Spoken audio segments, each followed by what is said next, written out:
Students, हमने colloidal solutions के बारे में बहुत कुछ पढ़ लिया है कि कोलाइडल सॉल्यूशंस क्या होते हैं, क्या उनकी प्रॉपर्टीज होती हैं, उनको प्योरीफाई कैसे किया जा सकता है। अब हम पढ़ेंगे कोलाइड्स अराउंड अस कि हमारे चारों तरफ जो कोलाइडल सॉल्यूशंस हैं वो कहाँ प्रेजेंट हो सकते हैं। तो फॉर एग्जांपल स्काई एक कोलाइडल सॉल्यूशन हो सकता है कि जिसमें वाटर ड्रॉपलेट्स जो है, वाटर ड्रॉपलेट्स, डस्ट पार्टिकल्स, ठीक है, ये सब मिक्स हो सकते हैं और एयर के अंदर, और क्या फॉर्म करेंगे, कोलाइडल सॉल्यूशन। क्या फॉर्म करेंगे, कोलाइडल सॉल्यूशन। कि आपके पास वाटर ड्रॉपलेट्स हो सकती है कि वाटर प्रेजेंट होगा, मॉइस्चर जो होगा, डस्ट पार्टिकल हो सकते हैं जो क्या फॉर्म करेंगे, एक कोलाइडल सॉल्यूशन फॉर्म करेंगे। क्या फॉर्म करेंगे, कोलाइडल सॉल्यूशन।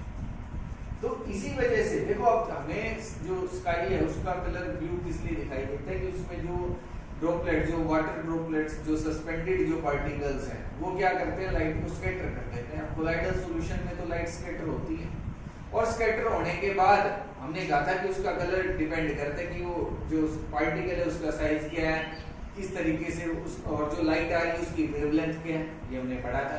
तो हमारी जब लाइट स्कैटर होती है, सनलाइट, तो हम जिस डायरेक्शन से देख रहे हैं हमें वो कलर ब्लू दिखाई देता है। कैसा कलर दिखाई देता है, ब्लू कलर दिखाई देता है, due to the scattering of light, due to the scattering of light. Blood, हमारा जो ब्लड है वो भी एक कोलाइडल सॉल्यूशन। क्या आपको जस्ट समझ में आया, मैं आपको दिखाऊंगा नहीं, ठीक है, कि जो ब्लड है वो भी एक कोलाइडल सॉल्यूशन। आप लिख सकते हो, कुछ आपको इंपॉर्टेंट पॉइंट लगता है तो ब्लड जो है वो एक कोलाइडल सॉल्यूशन है। अब जब हमें कहीं लग जाती है तो ब्लड का फ्लो होता है, तो उसको हम कैसे रोकते हैं, हम आपने सुना है कि हम एलम का भी यूज करते हैं। क्या होती है, फिटकरी। क्या होती है, फिटकरी होती है, ठीक है। जो बार्बर शॉप्स होती है वो भी यूज करते हैं, व्हाइट कलर का एक पीस सा होता है, सॉलिड सा, उसको रब करते हैं, तो वो फिटकरी है। क्या करती है ये, अलम और जो आपका ब्लड है, अब ब्लड में Fe3 पॉजिटिव आयंस होते हैं, फेरिक आयंस भी होते हैं, ये आपस में मिलके कोएगुलेशन करते हैं। क्या करते हैं, कोएगुलेशन। और जब कोएगुलेशन होगा तो प्रेसिपिटेट्स पड़ेंगे, वो प्रेसिपिटेट्स हमारी जो स्किन है उसके सरफेस पे आएंगे और एक कोट फॉर्म कर लेंगे, कोटिंग फॉर्म करेंगे, जिसकी वजह से जो ब्लड का फ्लो है वो हो जाएगा, कि आपस में मिलेंगे तो कोएगुलेशन होगा और प्रेसिपिटेट्स फॉर्म होंगे, और वो प्रेसिपिटेट्स हमारी स्किन के ऊपर आ जाएंगे, मतलब जहां से टीयर हुई है हमारी स्किन, फट गई, जहां से जान लगी है चोट हमें, तो वहां एक कोट फॉर्म कर लेंगे, और उसकी वजह से जो ब्लड का फ्लो है वो हो जाएगा। तो ये भी क्या है, ब्लड क्या है, एक कोलाइडल सॉल्यूशन। क्या है, एक कोलाइडल सॉल्यूशन।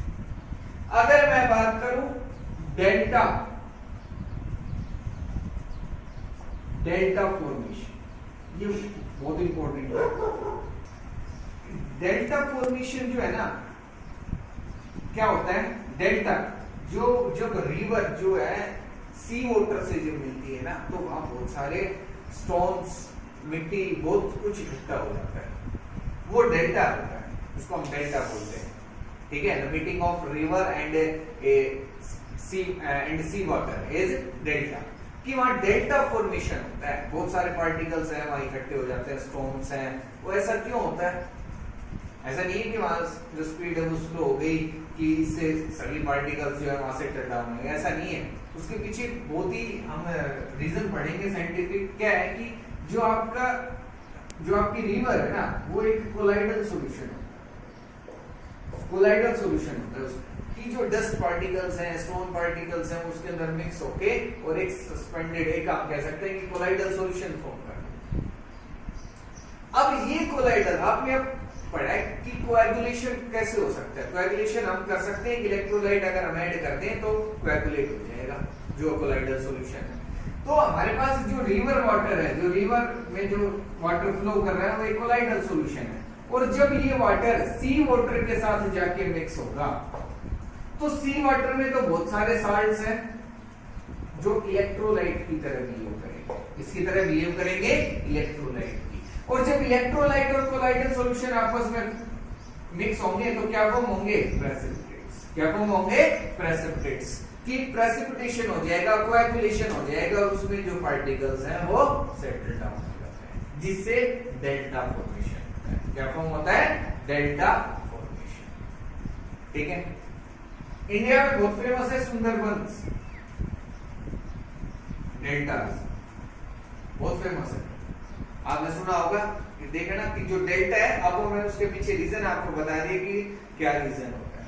डेल्टा फॉर्मेशन होता है जब भी कोई रिवर मिलती है सी वाटर के साथ। तो ये सब कोलाइडल सॉल्यूशन है हमारे चारों तरफ, और भी बहुत सारे हो सकते हैं, लेकिन जो कॉमन थे मैंने बताया, फूड आर्टिकल जो है, जो हमारे पास फूड आइटम्स हैं, जैसे बटर हो गया, मिल्क हो गया, ये सब कोलाइडल सॉल्यूशंस हैं।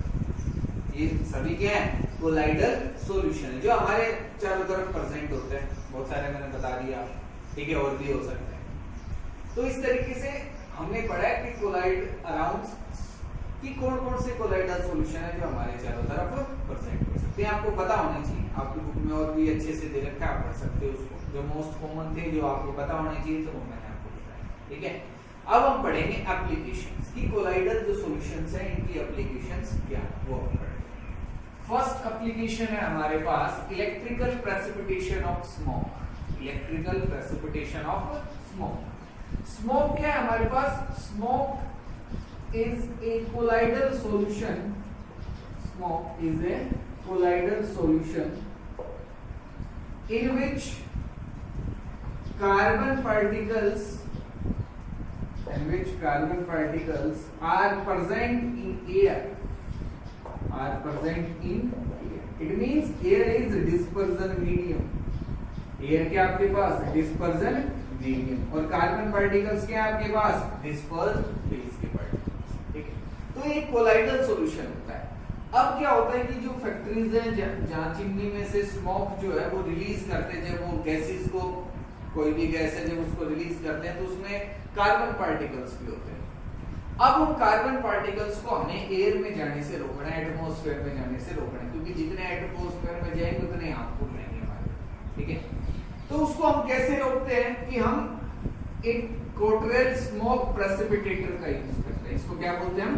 कोटरेल स्मोक प्रेसिपिटेटर। क्या होता है इसमें कि हमारे पास प्लेट्स होती हैं, पॉजिटिव नेगेटिव प्लेट्स होती हैं। ठीक है। अब यहां से जब स्मोक एंटर करती है, या जो भी आपकी गैसेस थी उसमें जो स्मोक मिक्सर वो जब एंटर करती है तो क्या होता है कि अब ये जो आपके पास प्लेट्स है, ये स्मोक जो कार्बन के जो पार्टिकल्स उनको अट्रैक्ट करती है।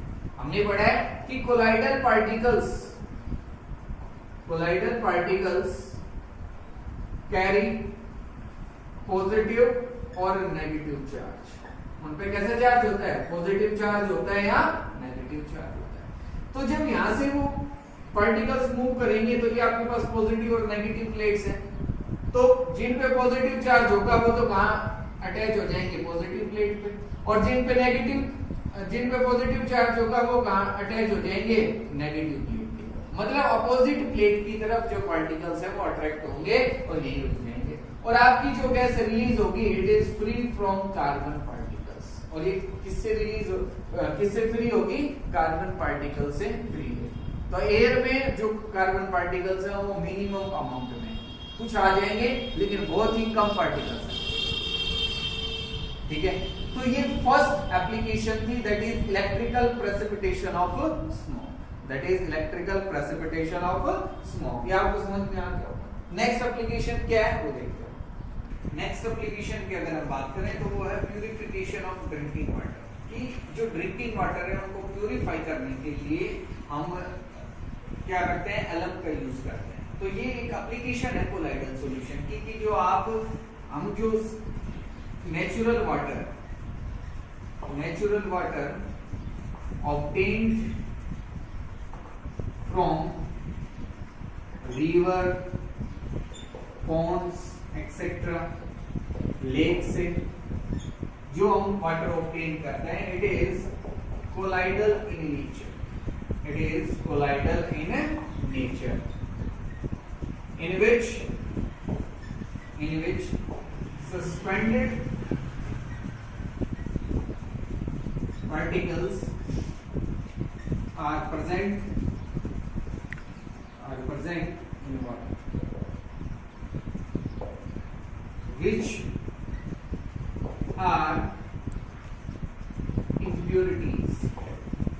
are impurities, in water.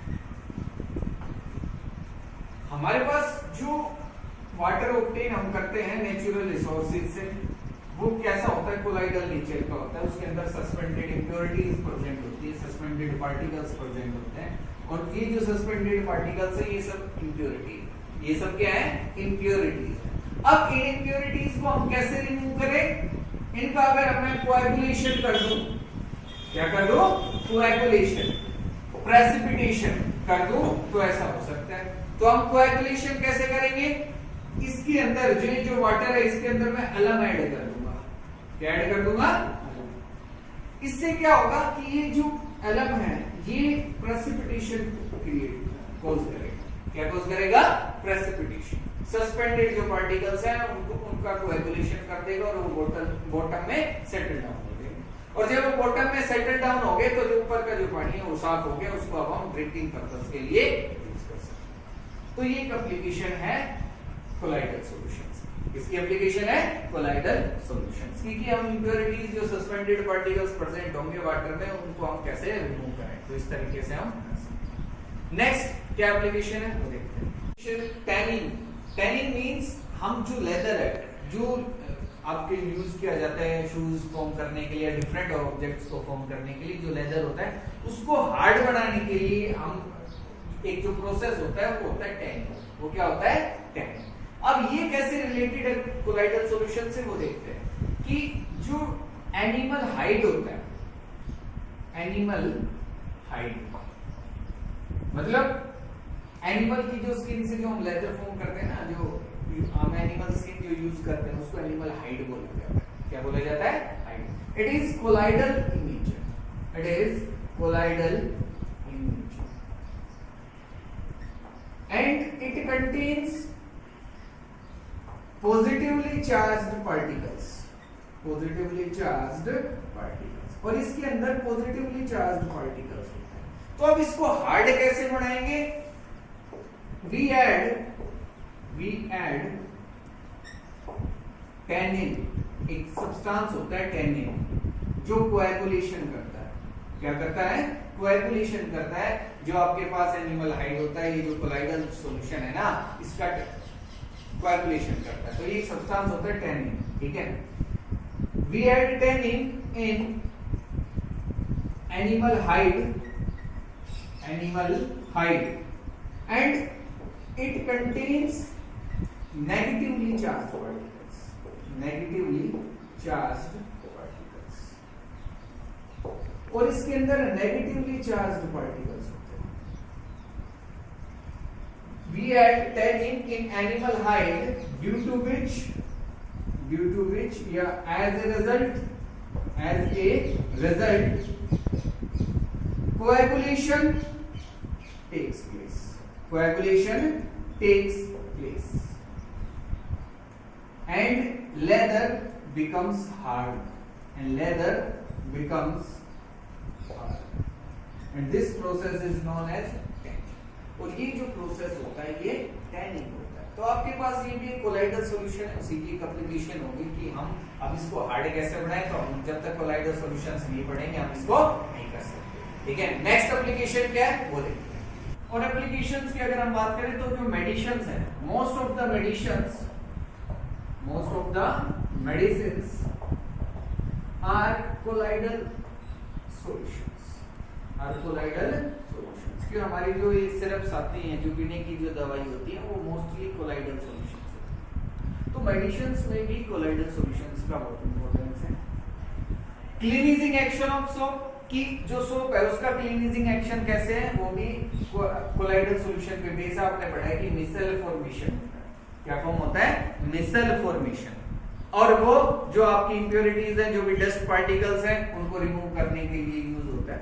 ठीक है, तो मिसेल फॉर्मेशन एक आपने कोलाइडल सॉल्यूशन के अंदर ही पढ़ा है कि क्या होता है मिसेल फॉर्मेशन, कोलाइडल सॉल्यूशन कैसे बनता है, कि जब सोप को वाटर में हम मिक्स करते हैं तो एक कोलाइडल सॉल्यूशन ही बनता है। ठीक है, तो ये भी आपने पढ़ा है।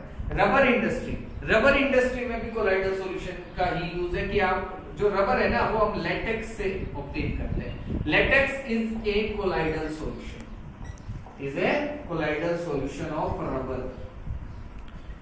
लेटेक्स से ऑब्टेन किया जाता है, ये ऑब्टेन किया जाता है प्लांट से, और ये कोलाइडल सॉल्यूशन होता है जिसमें रबर मिक्स होता है। ठीक है, and it is negatively charged, और ये नेगेटिवली चार्ज। तो इसमें जो रबर है, रबर इज ऑब्टेन्ड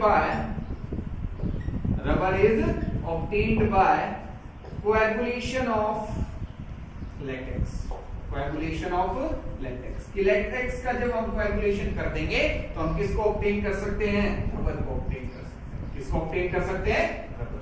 तो ये भी उसी की एप्लीकेशन होगी। हमारे पास पेंट, सीमेंट, इंक, ये सब कोलाइडल सॉल्यूशंस। ये सब क्या है, all these are colloidal solutions. तो इनकी बहुत सारी एप्लीकेशंस है, बहुत जगह यूज होता है कोलाइडल सॉल्यूशंस। तो ये सब एप्लीकेशंस थी जिनके बारे में मैंने आपको बताया। ये आपको पता होनी चाहिए कि क्या क्या एप्लीकेशंस हो सकती हैं। मोस्टली जो है वो मैंने आपके आगे शेयर किया। ठीक है, अब इस ये जो चैप्टर ही आपका कंप्लीट हो गया, इसमें हमने एप्लीकेशंस और जो कोलाइड्स है हमारे आसपास कहाँ प्रेजेंट हो सकते हैं, ये सब हमने पढ़ लिया। अब इस चैप्टर की बहुत सारे इंपॉर्टेंट क्वेश्चंस भी हैं, एनसीईआरटी क्वेश्चन हैं, आसान क्वेश्चन आते हैं। ये चैप्टर इजीएस्ट वन में से काउंट होता है कि आपके पास अगर प्लस 2 के सिलेबस में कोई कहे कि आसान इजीएस्ट चैप्टर्स कौन कौन से हैं, जो सबसे आसान है, तो उसमें सरफेस केमिस्ट्री आता है, जिसमें आप कोलाइडल सॉल्यूशंस के बारे में पढ़ते हो और जो आप पहले से भी पढ़ चुके हो। इनके एप्लीकेशंस, इनकी प्यूरिफिकेशन क्या क्या है, वो सब आप पढ़ चुके हो। इससे पहले सरफेस केमिस्ट्री एडजॉर्प्शन क्या है वो भी आपने पढ़ा है, बहुत आसान है, बहुत ही इजी क्वेश्चन आते हैं। मतलब सिंपल डेफिनेशंस तक आ जाती हैं कि कोएगुलेशन क्या होता है बताओ, कोलाइडल सॉल्यूशंस क्या होते हैं, टिंडल इफेक्ट क्या होता है, ब्राउनियन मोशन क्या होता है। एग्जाम में क्वेश्चन आते हैं define Brownian movement, Tyndall effect, coagulation, ये सब आ जाते हैं। डायलिसिस, इलेक्ट्रोफोरेसिस, तो बहुत ही आसान है, आपको समझना है। लेकिन आप जब तक समझोगे नहीं इनको कि इलेक्ट्रोफोरेसिस क्या है, आप नहीं लिख सकते उसके बारे में, भूल जाओ। तो रटना नहीं है, आपको याद करना है, उसको समझना है कि क्या है ये प्रोसेस, तभी आपको ज्यादा लंबे समय तक वो याद है। ठीक है, तो ये चैप्टर आपका कंप्लीट हो गया। अब मैं एक असाइनमेंट दूंगा जो आपको सोल्व करना है। ठीक है, वो आपको मिल जाएगा। इस चैप्टर में कोई भी डाउट रखिए तो आप मेरे से पूछिए। ठीक है।